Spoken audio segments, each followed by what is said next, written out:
सन्माननीय व्यासपीठ, व्यासपीठावर उपस्थित सर्व मान्यवर, प्रस्तुत संमेलनाचे संयोजक, आयोजक, प्रायोजक आणि उद्घाटक असलेले अत्यंत तरुण आणि तडफदार आमदार डॉक्टर विश्वजीत कदम, अन्य सर्व मान्यवर, माझ्या समोर असलेले सर्व रसिक श्रोते आणि सर्व पत्रकार, काल भोगी हा दिवस होता. आज मकर संक्रांत आहे. मकर संक्रांतीच्या शुभेच्छा देत असताना आम्ही काल भोगीच्या दिवशी आहोत. म्हणजे संक्रांतीच्या आधी भोगी असते, गणेश चतुर्थीच्या आधी हरितांत्र असते, नवरात्रीच्या त्या दिवसामध्ये अष्टमी म्हणजे स्त्रीचा सन्मान करण्याचे काही दिवस असतात आणि नंतर दिवाळी असते. अशा काळामध्ये महिला शक्तीचा सन्मान करण्यासाठी म्हणून आणि आजच्या या साहित्य संमेलनाचे औदुंबर मधल्या सुप्रसिद्ध सदानंद मंडळाने आयोजित केलेले आणि कवी सुधांशू यांनी सुरुवात केलेले अशा संमेलनामध्ये महिला शक्तीचा सन्मान म्हणून मला बोलवलेलं आहे असं मला वाटतं. परंतु त्याहीपेक्षा महत्वाचं म्हणजे की जानेवारी महिन्यामध्ये जन्मास आलेली माणसं खूप थोर असतात.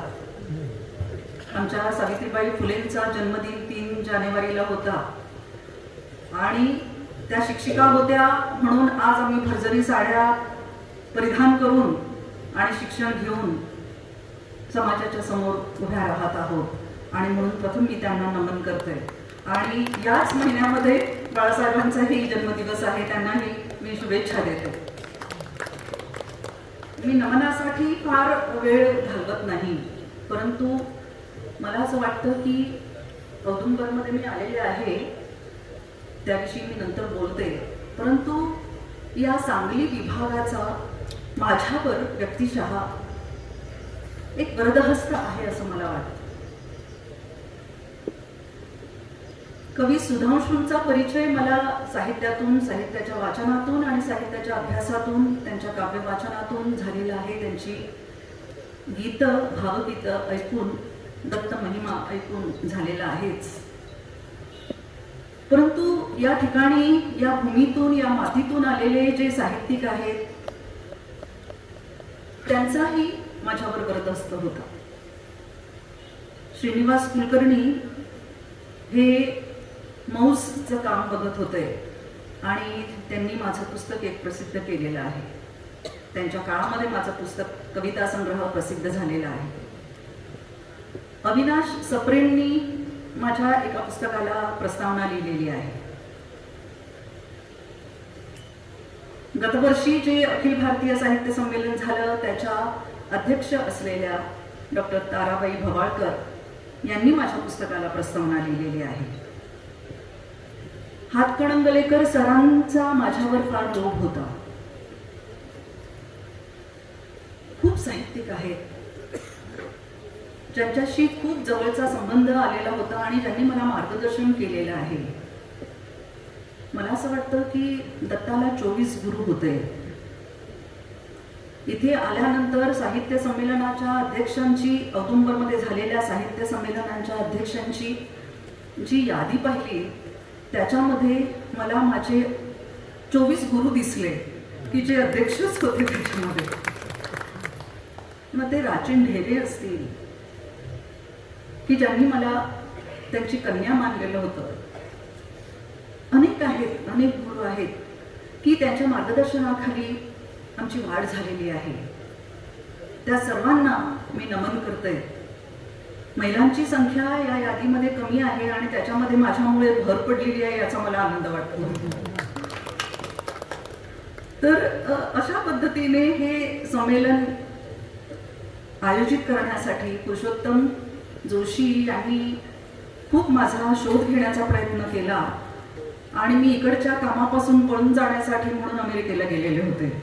पण त्यांनी तो छडा लावला आणि तिथे माझ्याशी संपर्क साधला. तेथून मी त्यांच्याशी बोलले. मी म्हटलं की तुम्ही माझा विचार नका करू, कारण मला त्या दिवसात यायला जमेल की नाही मला माहीत नाही, परंतु साहित्याच्या प्रेमामुळे मी आले. आणि त्यानंतर लगेचच नाशिकचं ख्रिस्ती साहित्य संमेलन झालं आणि लगेचच हा अतिशय मोठा असा साहित्याचा सन्मान मला मिळाला असं मला वाटतं.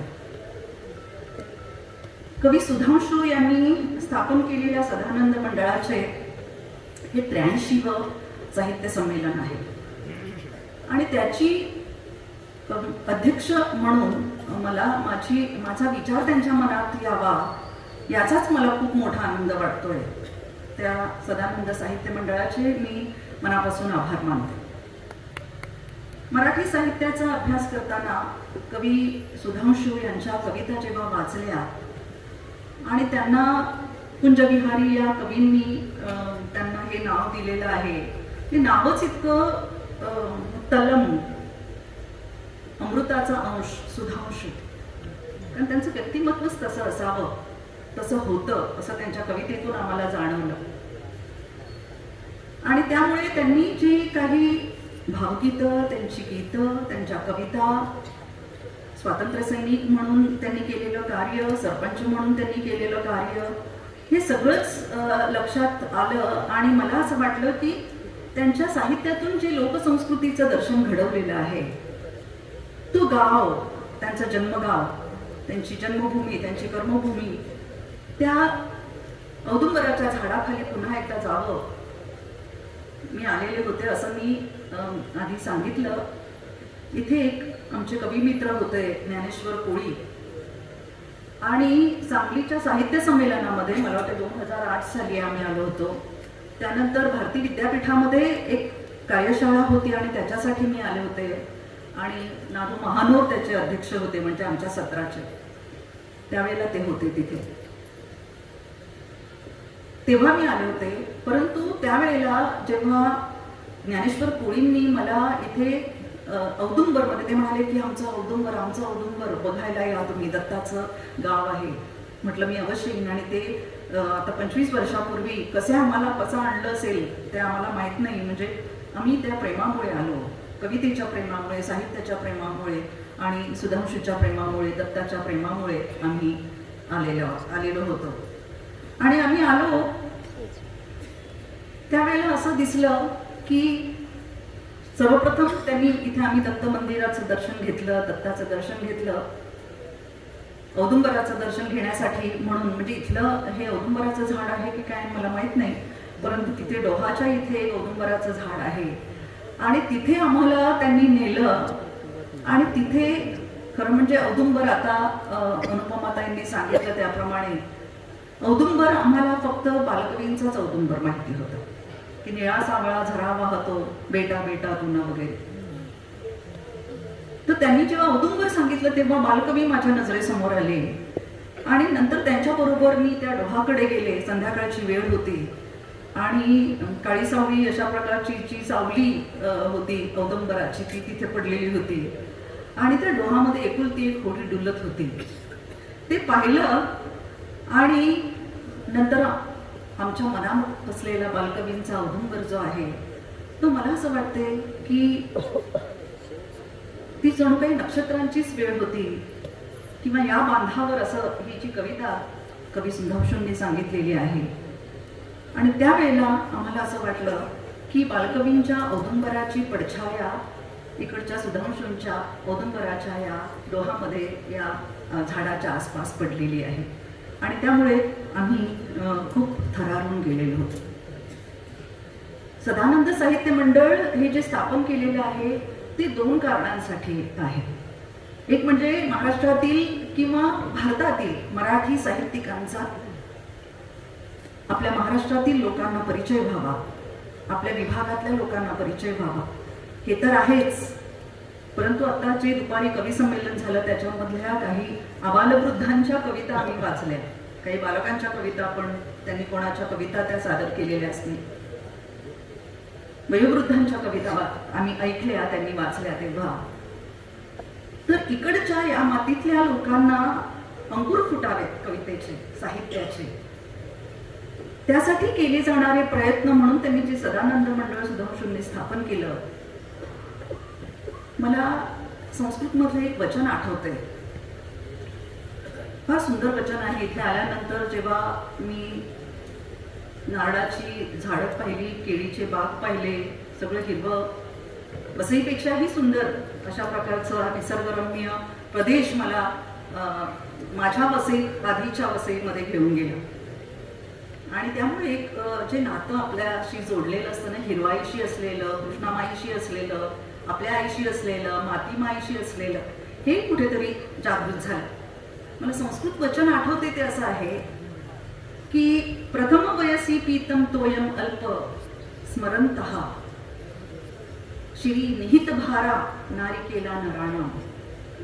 नारळाचं रोप जे असतं ना, ते जेव्हा लावतो आपण जमिनीमध्ये, त्यावेळेला त्याच्या भोवती आळं करून त्याच्यात थोडंसं पाणी घातलं जातं आणि प्रथम वयसी पीतम तोयम अल्प, त्याच्या प्राथमिक अवस्थेमध्ये, त्याच्या बालपणामध्ये, त्या रोपाच्या बालपणामध्ये त्याला फक्त थोडंसं पाणी घातलं जातं. नंतर ते रोप फुलारतं, मग त्याला कित्येक वर्षापर्यंत ते झाड मोठं होईपर्यंत त्याला कोणी पाणी घालत नाही.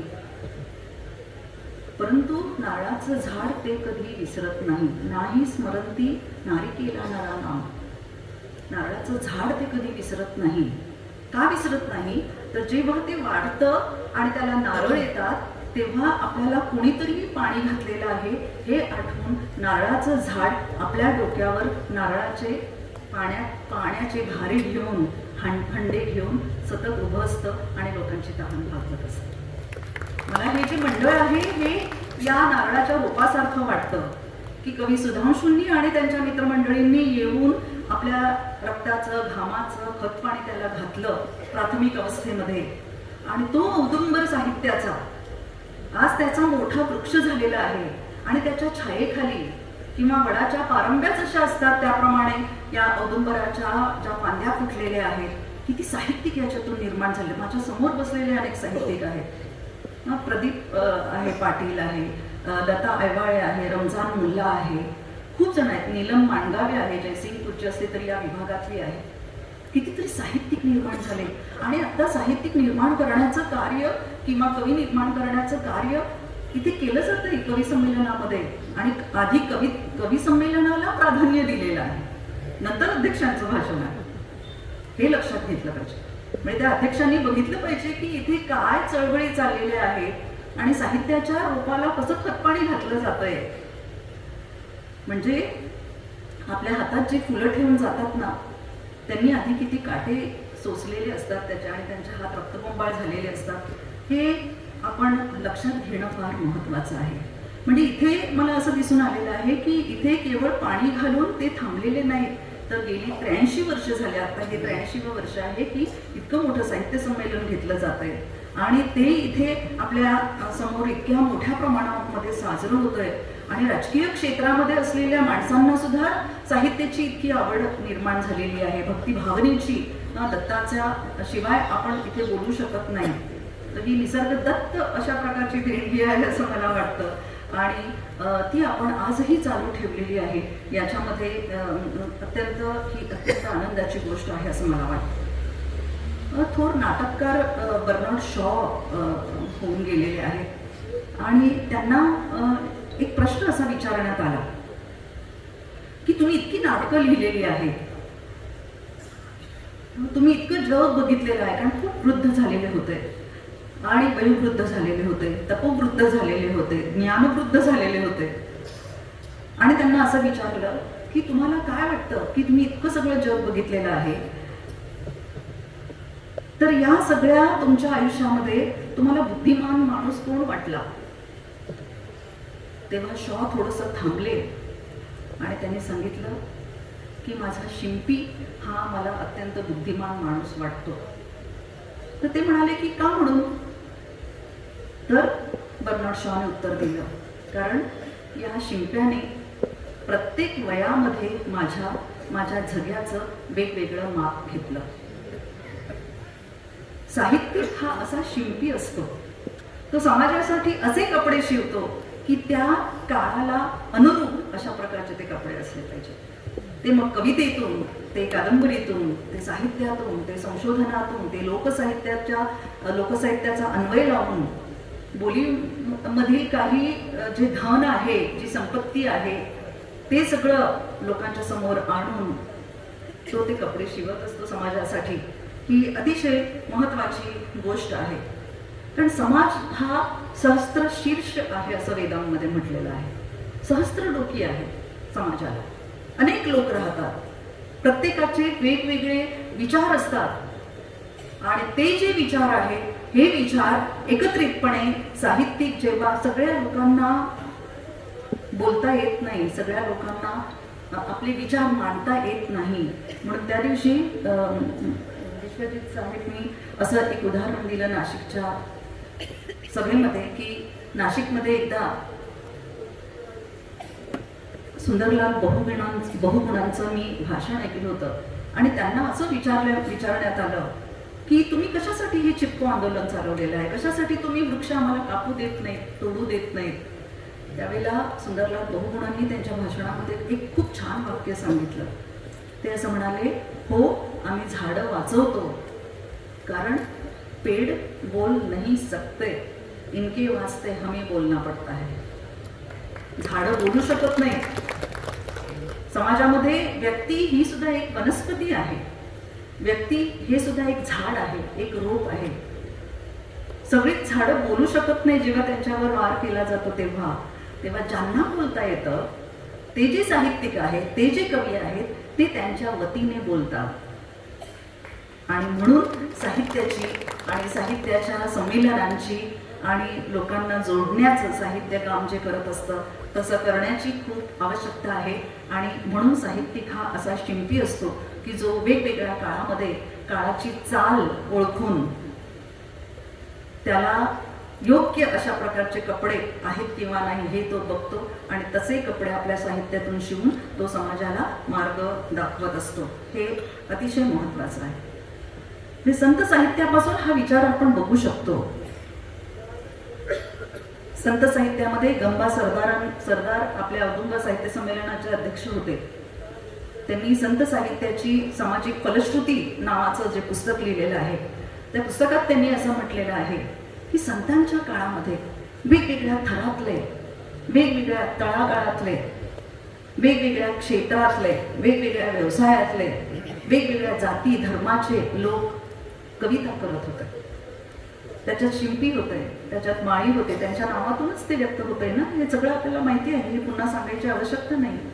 नरहरी सोनार, सेना नावी, सावतामणी, माळी, गोरा कुंभार, ही सगळी नावं जी आहेत त्याच काळामध्ये त्यांनी गंबा सरदारांनी थॉमस स्टीफन्स 16व्या-17व्या शतकामध्ये ज्यांनी ख्रिस्त पुराण लिहिलं त्यांना आणि शेख मोहम्मद यांचीही तुलना केलेली आहे, यांचाही समावेश केलेला आहे. आणि त्यांनी खूप छान वाक्य लिहिलेलं आहे की त्यांनी असं म्हटलेलं आहे की संतांच्या काळामध्ये आध्यात्मिक लोकशाही निर्माण झालेली होती.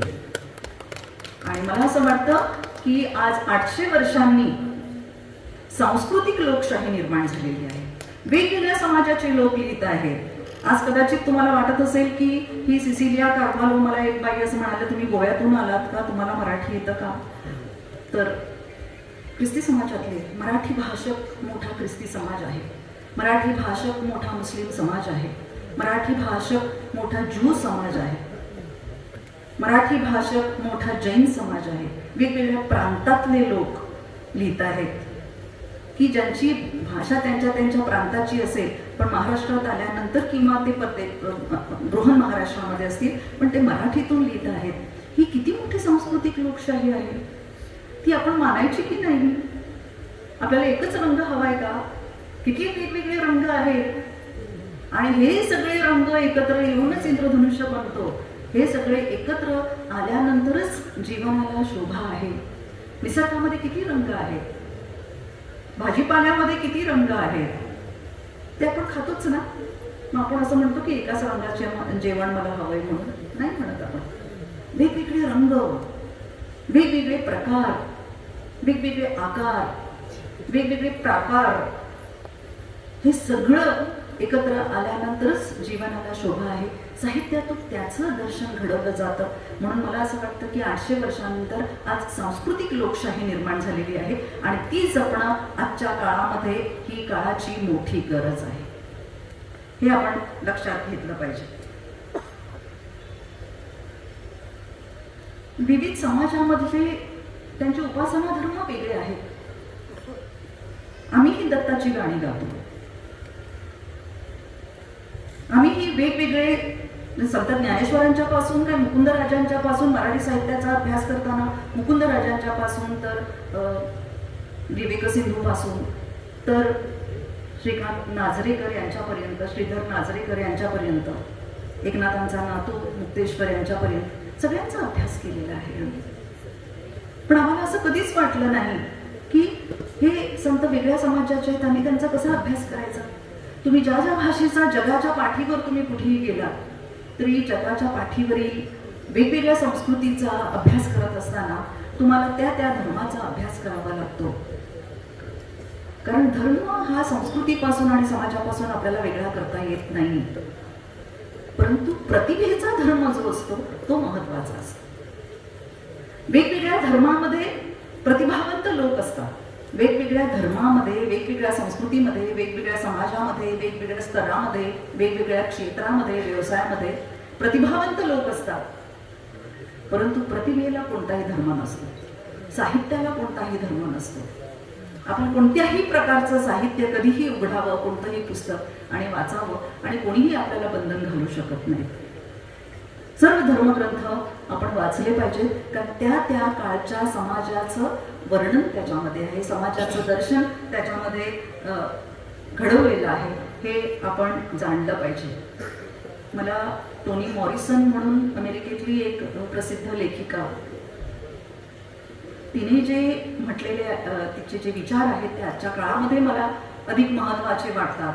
ती असं म्हणते की this is the time when artist go to work, not when everything is all right, not when it looks sunny, it's when it is hard.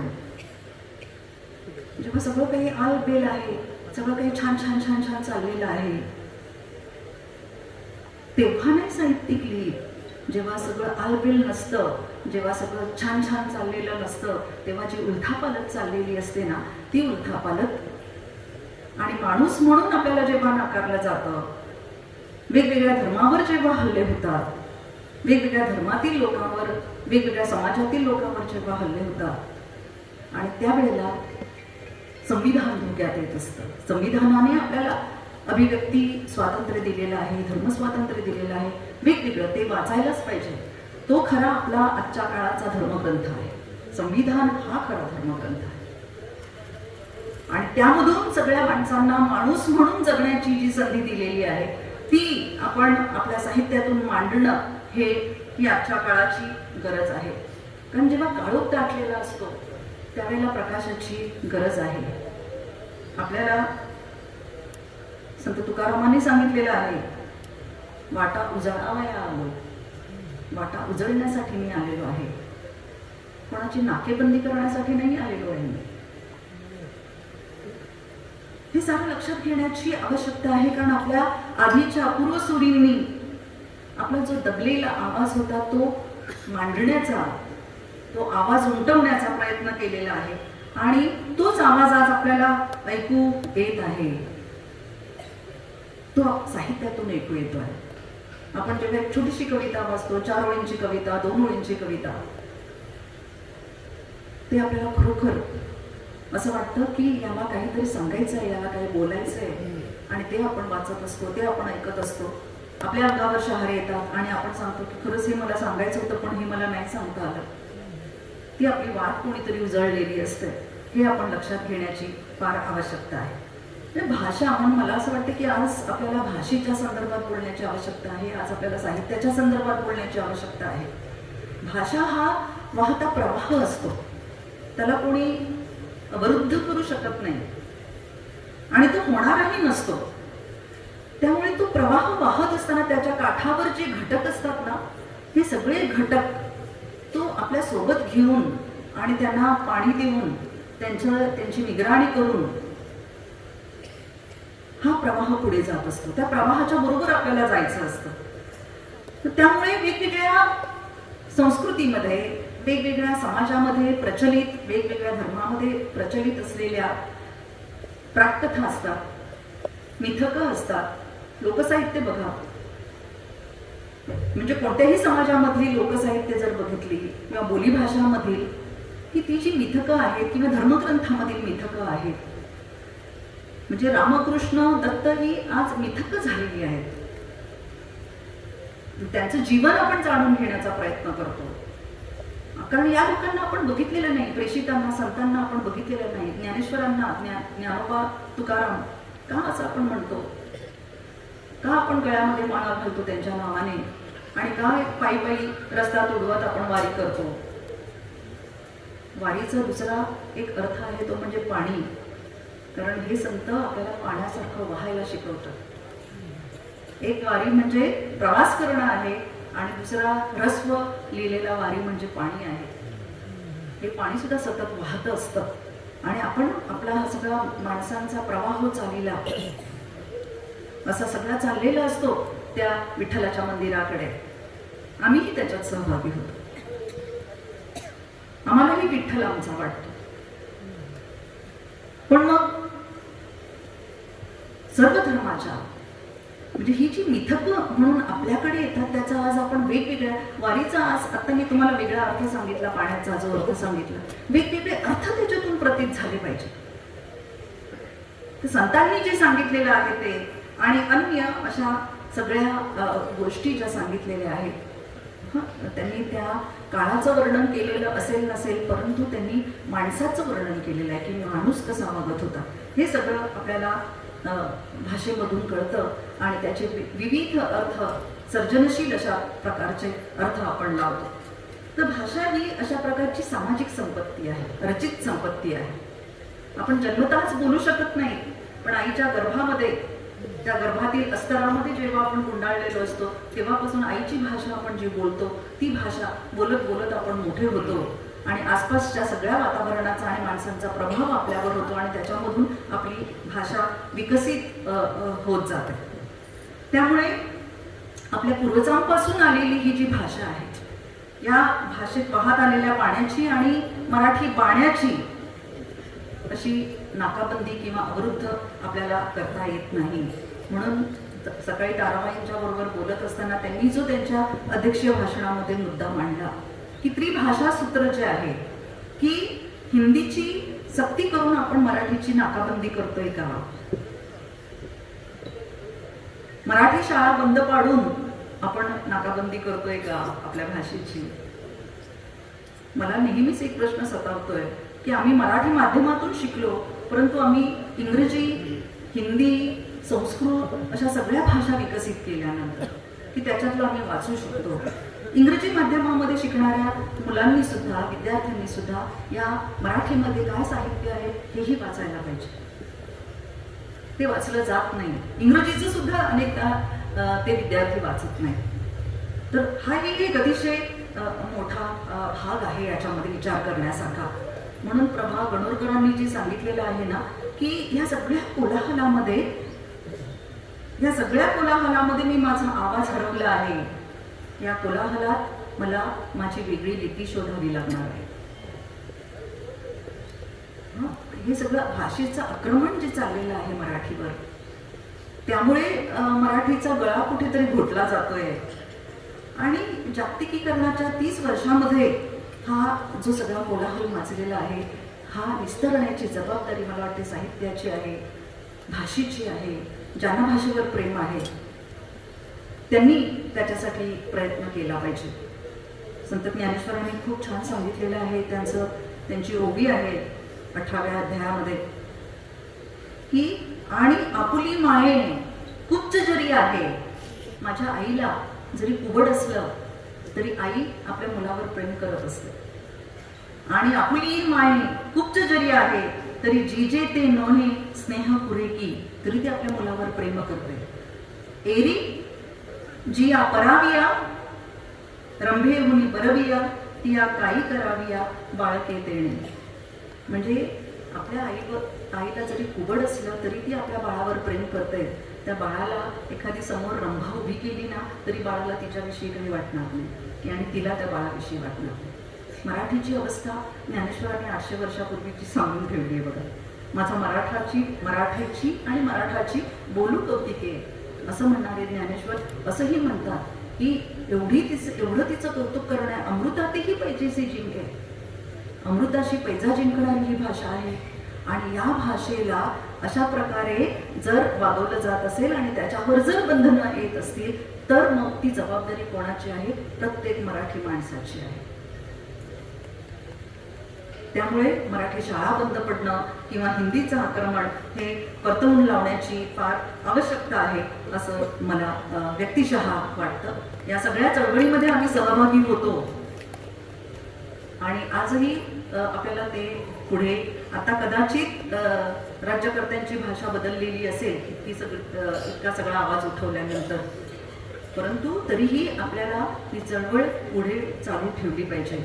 कारण मराठी भाषा ही केवळ मुमूर्षू नाही, मुमूर्षू म्हणजे मरणारी नाहीये.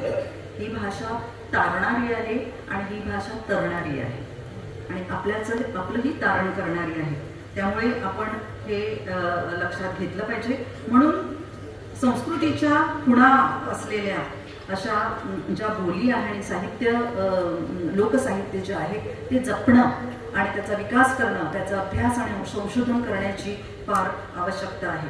तर सर्व देवादिकांनी लोकांशी कसा संवाद केला असेल? म्हणजे श्रीरामाने अवधी भाषेमध्ये लोकांशी संवाद केला असेल, श्रीकृष्णाने ब्रजभाषेमध्ये केलेला असेल, गौतम बुद्धाने पाली प्राकृत भाषेमध्ये लोकांशी संवाद केला, येशू ख्रिस्ताने अरेमिक या त्याच्या बोली भाषेमध्ये संवाद केला, प्रेषित महमदाने अरेबिक भाषेमध्ये लोकांशी संवाद केला. बोलीभाषेंना इतकं महत्व आहे. म्हणजे गुरु मला एक उदाहरण आठवतं, ते म्हणजे रवींद्रनाथ टागोर आणि बलराज साहनी यांची एकदा भेट झाली होती. तर बलराज साहनी हे मोठे नट होते आणि रवींद्रनाथ टागोरांना ते त्यांच्याकडे काम करत होते आणि त्यांना जेव्हा भेटले तेव्हा रवींद्रनाथ टागोरांनी त्यांना सांगितलं की तुम्ही काय करता? तर म्हणे मी हिंदी चित्रपटामध्ये काम करतो आणि हिंदीमध्ये कथा लिहितो. तर म्हणे तुम्ही पंजाबी आहात, तर तुम्ही पंजाबीमध्ये कथा का नाही लिहिली? तर म्हणे कोण पंजाबी वाचणार? हिंदी लिहिलं की सगळ्या भारतातले लोक वाचतात. तेव्हा रवींद्रनाथ टागोरांनी त्यांना सांगितलं की गुरु नानक हे पंजाबी होते आणि त्यांनी नानकजींची वाणी जी आहे ती वाणी भारतातले सगळे लोक पंजाबीमध्ये असूनही वाचतात, त्याचा अनुवाद करतात. तर तुम्ही तुमच्या मातृभाषेत का नाही लिहित? मातृभाषेला इतकं महत्व आहे.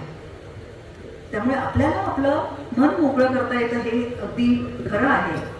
परंतु मला म्हणजे बोलीभाषा हा एक कण आहे.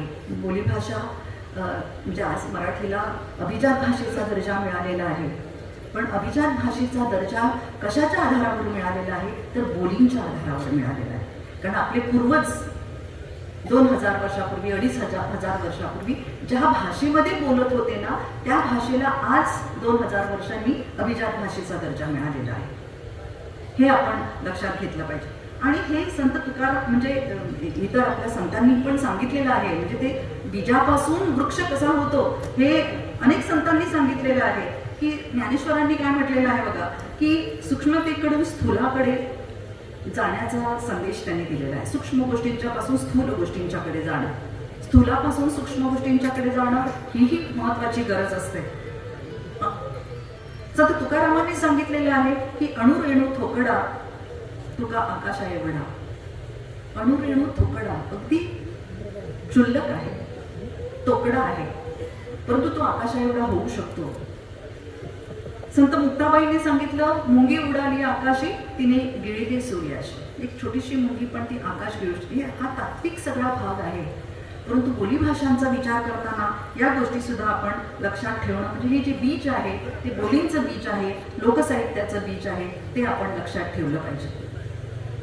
संत एकनाथांनी खूप छान सांगितलेलं आहे की माझे वाकुडे तिकुडे बोल, तया माझी ब्रह्मज्ञान सखोल, असं त्यांनी म्हटलेलं आहे. फादर थॉमस स्टीफन्सनी कोकणी भाषा शिकली.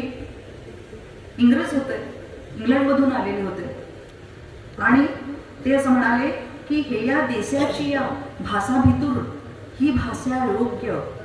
या सगळ्या म्हणजे भारतामध्ये ज्या भाषा आहेत त्याच्यामध्ये ही मराठी भाषा योग्य आहे. ही शुद्ध मराठी मधिमा लोकांशी न कळेल. शुद्ध मराठी लोकांना कळत नाही, प्रमाण मराठी लोकांना कळत नाही, कारण ते बोलीभाषेमध्ये. आता गावाकडचे लोक आहेत ते बघा की आपण वृद्धांशी जेव्हा बोलतो, आपल्या आजी आजोबांशी बोलतो, तेव्हा त्यांच्या भाषेमध्ये बोलणं हे महत्त्वाचं असतं.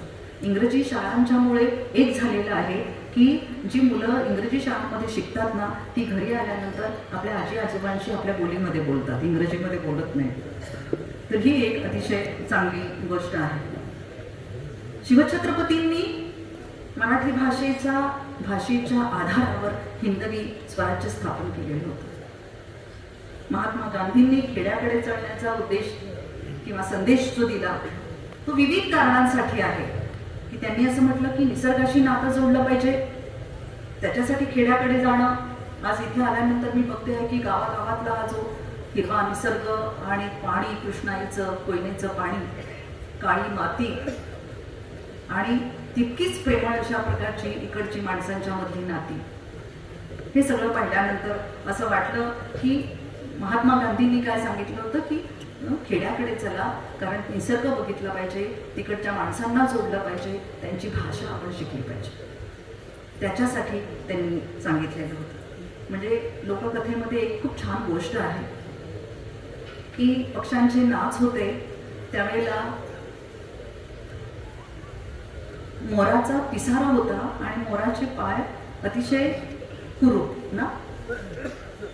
तर त्या मोराने मैनेला नाचण्यासाठी आपले पाय दिले. आधी मोराचे पाय सुरूप होते, चांगले होते, पण मैनेला नाचता येत नव्हतं म्हणून मोराला पिसारा फुलवून नाचायचं म्हणून त्याने मैनेला आपले पाय उसने दिले आणि नाच संपल्यानंतर मैनेने आपले पाय मोराला परत दिलेच नाही. त्यामुळे मोराचे पाय हे मैनेचे पाय जे कुरूप होते ते मोराला मिळाले आणि मोराचे पाय सुरूप होते ते मैनेला मिळाले. इंग्रज मोरासारखे आहेत, आपण मैनासारखे, मैनेसारखे आहोत. इंग्रजीचे पाय घेऊन आपण नाचायला लागलो आणि आपण इंग्रजीचे पाय आपण परत दिलेच नाहीत त्यांना आणि आपण अजूनही इंग्रजीच्या तालावर नाचायला लागलेलो आहोत. तर भाषा वाचवणं हे सर्वस्वी आपल्यावरच अवलंबून आहे. मला अजूनही मी आता जरा शेवटाकडे येते आणि मला एक गोष्ट आठवते की ही गोष्ट एकदा अशाच साहित्य संमेलनामध्ये एका वक्त्यांच्याकडून मी ऐकलेली होती आणि नंतर एका पुस्तकामध्ये मला वाचायला मिळाली. ती भाषेच्या संदर्भातली आहे की एकदा एक म्हातारी रस्त्यावरून चाललेली होती आणि त्याच रस्त्यावरून दोन तरुण पोरं चाललेली होती. तर त्यांना वाटलं की त्यांच्या हातामध्ये एक पक्षी होता आणि त्या मुलांनी असं ठरवलं की आजीबाईंची आपण आता टर ओढूया. की त्यांनी आजीबाईला हाक मारली आणि तिला सांगितलं की आजीबाई, आमच्या हातामध्ये एक पक्षी आहे, तू सांग की हा पक्षी जिवंत आहे की मेलेला आहे. की जर त्या बाईंनी सांगितलं की हा पक्षी मेलेला आहे तर पटकन तो पक्षी जिवंत आहे हे दाखवायचं, किंवा जर त्या बाईंनी सांगितलं की हा पक्षी जिवंत आहे तर त्या पक्षाला मारून टाकायचं. पण आजीबाई हुशार होती. अनेक पावसाळे, उन्हाळे, हिवाळे तिने पाहिलेले होते. ती फक्त एकच वाक्य उच्चारली की पक्षी मारणं किंवा जगवणं हे तुमच्या हातामध्ये आहे, तुमच्या हातात आहे, हे त्यांनी सांगितलं. तर हा जो सगळा भाग आहे ना, हा भाग आपण लक्षात घेतला पाहिजे की भाषा इतर लोक वाचवू शकत नाहीत, आपण स्वतःच वाचवली पाहिजे. तर स्वतः वाचवण्यासाठी त्याचा आवाज उठवण्याची खूप आवश्यकता आहे. आणि म्हणून मला असं एक पुन्हा एक मला लीळा चरित्रातली एक गोष्ट आठवते की लीळा चरित्रामध्ये चक्रधर स्वामींनी खूप एक छान दृष्टांत दिलेला आहे. तो दृष्टांत मी त्याचा अर्थ सांगते ते वाचून दाखवण्यापेक्षा, की उंबरियावरी असे म्हणजे जो घरामध्ये असो, घरातू असे तो घरातील सगळे पदार्थ देखे, बाहेरील काहीचही न देखे. उंबऱ्या बाहेर असे तो उंबऱ्या बाहेरील सगळेही पदार्थ देखे, आतील काहीही न देखे. पण जो उंबऱ्यावरी असे तो आतीलही सगळे पदार्थ देखे, बाहेरही सगळे पदार्थ देखे. जो उंबऱ्यावर असतो ना, म्हणजे स्वयंपाकघरात असतो, घरामध्ये असतो, त्याला घरातलीच फक्त गोष्टी दिसतात आणि तो बाहेरचं बघू शकत नाही. आणि जो बाहेर जाणारा असतो तो फक्त बाहेरच्या गोष्टी बघतो आणि आतील गोष्टी बघू शकत नाही. हे प्रमाण भाषा आणि मराठी भाषेच्या संदर्भातला त्याचा अर्थ आपण लावू शकतो. उंबऱ्यावरी असे तो दोन्ही बाजूला बघू शकतो, की जो उंबऱ्यावर आहे तो बोलीभाषाही समजू शकतो, घरातील भाषाही समजू शकतो आणि बाहेरील इंग्रजी भाषा असेल, हिंदी भाषा असेल आणि अन्य बोलण्याच्या भाषा असतील तर त्या भाषाही तो समजू शकतो. आणि लोकांशी संवाद साधणं हे अत्यंत महत्त्वाचं आहे. संवादी असणं हे साहित्याचं खरं, ही साहित्याची प्रेरणा आहे. आणि सहहित म्हणजे आपल्याबरोबर दुसऱ्यांचं हित करणं हे साहित्याचं जे उद्दिष्ट आहे तेच उद्दिष्ट इकडे आपल्याला दिसून येतं. तर संवादी असणं, माणसांशी जोडले जाणं, त्या जोडण्यासाठीच जणू काही मी आज इथे आलेले आहे. कारण साहित्यातून मी इतर अन्य माणसांशी, अन्य समाजाशी जशी जोडले गेले तसेच साहित्याच्या संदर्भातील हे जे विचार सांगितलेले आहेत त्यामधून आपण आज जी आजूबाजूला पसरलेली उद्धस्तता आहे, नकारात्मकता आहे. मला आता एक पुन्हा दया पवारांनी सांगितलेली, दया पवारांचं एकदा भाषण ऐकलं होतं आणि त्या भाषणामध्ये त्यांनी खूप छान गोष्ट सांगितलेली होती. ती गोष्ट अशी होती, साहित्याच्या संदर्भातली होती, की साहित्यिक म्हणजे नेमका कसा असतो. तर त्यांनी सांगितलं की त्यांनी एक उदाहरण दिलं की खाण कामगार जे असतात ना, ते खाणीमध्ये जेव्हा जातात त्यावेळेला आपल्या खांद्यावर साळुंकी घेतात आणि डोक्यावर कंदील घेऊन जातात. कारण जेव्हा ते जमिनीमध्ये खाली खाणीमध्ये उतरतात त्यावेळेला जोपर्यंत प्राणवायू आहे तोपर्यंत ते आणि ते कंदिलाची वात जळू शकते किंवा ते साळुंकी किलबिलू शकते, चिवचिव करू शकते.